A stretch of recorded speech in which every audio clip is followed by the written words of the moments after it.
Bharatiya Janata party Haridwar Lok Sabha प्रत्याशी त्रिवेंद्र सिंह रावत ने हरिद्वार के व्यापारियों के साथ संवाद स्थापित किया।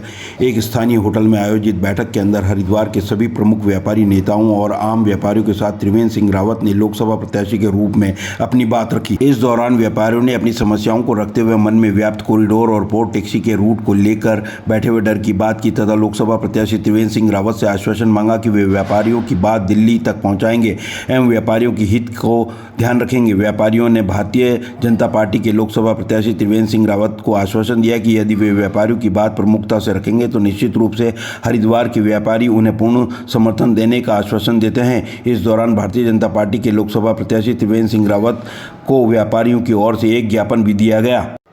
व्यापारियों को सुनने के बाद भारतीय जनता पार्टी के लोकसभा प्रत्याशी पूर्व मुख्यमंत्री त्रिवेंद्र रावत ने शहर के व्यापारियों को आश्वासन दिया कि उनके साथ किसी भी स्थिति में अन्याय नहीं होने दिया जाएगा।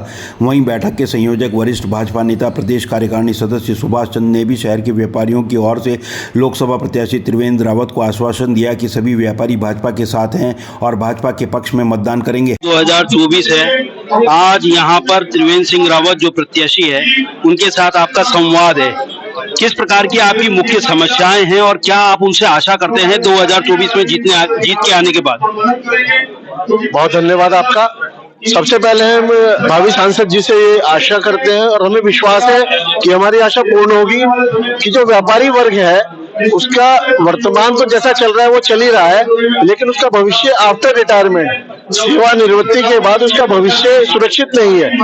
हम एक मांग रखेंगे, लिखित रूप में भी हम लाए हैं कि हमारा जो जीएसटी और आयकर जमा होता है उसके कुछ अंश से वो अंश जो है थोड़ा थोड़ा जोड़ के और आफ्टर रिटायरमेंट और प्रत्येक व्यापारी को मासिक रूप से कुछ ना कुछ अंशदान सरकार दे ताकि उसका भविष्य आगे जो है, क्योंकि रिटायर सपोज वो 60 साल में हो जाता है तो ये तो जरूरी नहीं है कि 61 साल में उसकी डेथ हो जाएगी। हो सकता है वो 90 साल तक जीवित रहे, तो 90 साल तक वो काम करने की स्थिति में तो है नहीं, तो वो रोटी कैसे खाएगा। तो हम ये चाहेंगे कि कुछ भविष्य निधि हमारी जीएसटी और आयकर जो हमने जमा किया है उसका कुछ अंश ऐसा निकाल के वो भविष्य निधि के रूप में मासिक रूप से उसके खाते में आता रहे, जिससे उसकी आजीविका चलती रहे। क्योंकि कर्ज विद्युती है जिसकी आप बात उठा रहे हैं, कर विद्युती जो है वो 2 पार्ट में डिवाइडेड है, सीजीएसटी और एसजीएसटी। ऐसी स्थिति में आप प्रदेश से किसी एक अतिरिक्त भार डालने की बात कर रहे हैं, उसे क्या वो अतिरिक्त भार प्रदेश के लिए हानिकारक नहीं होगा? देखिए, अतिरिक्त भार इसलिए हानिकारक नहीं होगा कि हम जो व्यापारी वर्ग जो जीएसटी पे कर रहा है, चाहे वो कंपोजिशन में आता है चाहे वो रेगुलर में आता है, उसी से एक छोटा सा अंशदान भी अगर सरकार अलग निकाल देती है तो मैं नहीं समझता उससे हमारी सरकार को कोई फर्क पड़ेगा। लेकिन उस 4-5-6 हजार रुपए महीना जो व्यापारी को मिलेगा वो उसके लिए बहुत कुछ होगा, उसके लिए आजीविका के लिए बहुत कुछ होगा। हरिद्वार गढ़वाल का द्वार भी है, यहाँ का व्यापार में किस प्रकार की मुख्य दिक्कतें हैं जो लोकसभा चुनाव में आप उठाने को जा रहे हैं और उन दिक्कतों के लिए त्रिवेंद्र सिंह रावत से किस प्रकार की गुहार लगा रहे हैं? देखिए, हरिद्वार एक विश्व प्रसिद्ध तीर्थ स्थल है। हम ये चाहेंगे जो भी योजनाएं आए वो इस प्रकार की आए कि व्यापारी वर्ग उससे अधिक लाभान्वित हो। देखिए, मैं यहाँ पर व्यापार मंडल का अध्यक्ष हूँ और उसी नाते में यहाँ पर आया हूँ। मैं जो भी यहाँ डिमांड रखूंगा या मांग रखूंगा अपने व्यापारियों के हित के लिए रखूंगा। हम ये चाहेंगे जो भी योजना लाए उसमें आम व्यक्ति अगर लाभान्वित हो रहा है तो व्यापारी वर्ग जरूर लाभान्वित हो, उसमें व्यापारी वर्ग का अहित ना हो। क्योंकि इसका कारण ये है कि जितनी भी सामाजिक संस्थाएं हैं, एनजीओ है, ये सब व्यापारी ही चला रहे हैं। चाहे वो ब्लड वॉलंटियर्स है, चाहे वो पुष्ट एवं असहाय सेवा समिति है, चाहे गंगा सेवा के लिए संगठन हमने बना रखे हैं, चाहे हमने गरीबों की सेवा के लिए संगठन बना रखे हैं, वो सारा व्यापारी वर्ग ही है जो हर चीज में आगे से आगे बढ़ चढ़ के हिस्सा लेता है और सहयोग करता है और तन मन धन से साथ रहता है। संवाद के लिए आए हैं, व्यापारी संवाद के लिए आए हैं।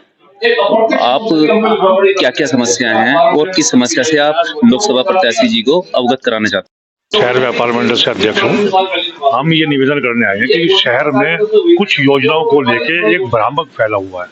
एक व्यापारी जो है ना वो दहशत में है, जैसे पोर्ट टैक्सी योजना है, कॉरिडोर योजना है, उसमें लेकर व्यापारी जो है दहशत में है। उसका हम थोड़ा सा निवेदन करने आए हैं। आज यहाँ पर त्रिवेंद्र सिंह रावत जो प्रत्याशी है लोकसभा चुनाव के 2024 लोकसभा चुनाव के प्रत्याशी हैं, आप किस प्रकार की मांगे या किस प्रकार की उम्मीद आप उनसे रखते हैं कि वो जब जीत के आए तो व्यापार मंडल जो है हरिद्वार का वो किस प्रकार से उन्नति और विकास की रूप में जा सके? देखिए, मैं तो उनसे यही उम्मीद करता हूँ कि जीत कर आए और कनखल के हरिद्वार के व्यापारियों के बारे में भी कुछ समझे, क्योंकि ऐसा है कि हरिद्वार के व्यापारियों का एक सीजन होता है, उसी में ही हरिद्वार के व्यापारी कुछ कमा पाते हैं, अन्यथा यहाँ पर कोई सीजन नहीं है। और मैं इनसे यही उम्मीद करता हूँ कि हरिद्वार का जो है व्यापार को बढ़ावा देने के लिए कुछ काम करें और हरिद्वार के व्यापारियों के बारे में, कनखल के व्यापारियों के बारे में कुछ सोचें। आज आप कोई ज्ञापन भी लेके आए हैं, क्या उसमें आपकी मांग है और किस प्रकार की आशा के साथ ये ज्ञापन आप उनको दें? देखिए, हरिद्वार में हमने सुनने में आ रहा है सबके कि यहाँ कॉरिडोर होने वाला है, तो हमारी यही मांग है कि अभी तक उस कॉरिडोर के बारे में हरिद्वार के व्यापारी अनभिज्ञ हैं, जिसमें जब सभी व्यापारियों में जो है भ्रम पैदा है। तो मैं यही इनसे उम्मीद करता हूं कि हमारे बीच आकर उस भ्रम को दूर करें।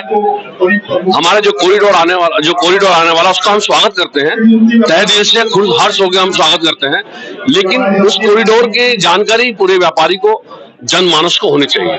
हम यही इनसे उम्मीद करते हैं। का समर्थन आपको आप देख रहे हैं कि आज शहर के तमाम जो व्यापारिक संगठन हैं, सारे समस्त व्यापारिक संगठनों ने मिल करके आज यहाँ पर भारतीय जनता पार्टी को अपना समर्थन दिया है और सक्रिय सहयोग का मुझे उन्होंने आश्वासन दिया है। इसी तरह से तमाम जो सामाजिक संगठन है, वर्गीय संगठन है, किसान संगठन है, एडवोकेट्स के संगठन है, सबका सहयोग मुझे मिल रहा है और मुझे पूरा विश्वास है कि जिस तरह से जन सहयोग मिलेगा, इस बार परिणाम बहुत ही चौंकाने वाले होंगे। सर, सारे व्यापारी कॉरिडोर को लेकर अपने आप को उत्पीड़न महसूस कर रहे हैं, इस पर आप क्या कहेंगे और आगे की आपकी क्या रणनीति रहेगी? एक तो पहले मैं बताऊं, मैंने सुना है, लेकिन जो कॉरिडोर का कॉन्सेप्ट है क्या, वो समझना पड़ेगा और निश्चित रूप से हम व्यापारियों को नुकसान न हो, वो मेरा प्रयास रहेगा। सर, किस प्रकार का आश्वासन आप यहाँ से व्यापारियों को दिया है? नहीं, हमने कहा कि व्यापारियों को अनावश्यक उनका उत्पीड़न नहीं होगा। हम उनको उनके उत्पीड़न की ऐसी कोई बात आती है, अभी तो ऐसे काल्पनिक है भी तो, लेकिन अगर ऐसी कोई बात होती है हम व्यापारियों का सहयोग करेंगे।